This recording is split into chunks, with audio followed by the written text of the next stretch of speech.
L'Europa prova ad azzannare la Russia, con tanto di rituale sotto le braghe.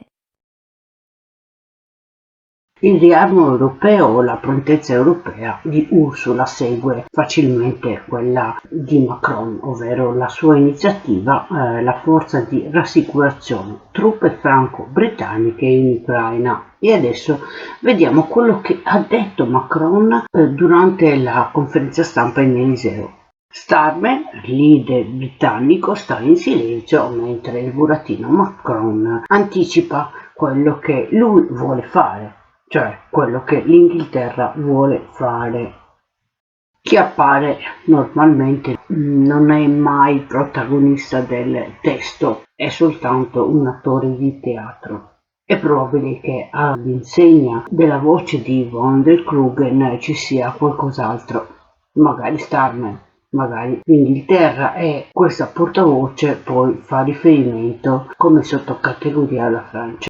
Nous avons acté que le Premier ministre britannique et moi-même donnions mandat à nos chefs d'état-major des armées pour qu'une équipe franco-britannique puisse être déléguée dans les prochains jours en Ukraine et puisse travailler de manière très étroite avec nos partenaires ukrainiens qui ont acté également ce mécanisme pour préparer justement dans tous les domaines le format, ce que sera le format de l'armée ukrainienne de demain. Un mandat qui nous a été donné par nos collègues et au fond ils nous ont demandé avec le Premier ministre Starmer d'assurer ensemble le copilotage de cette coalition et de pouvoir ensemble coordonner les initiatives, les comptes rendus pour garder justement le momentum qui est le nôtre. Et donc avec le Premier ministre Starmer, nous allons assumer cette responsabilité ensemble de piloter cette coalition d'action pour une paix solide et durable.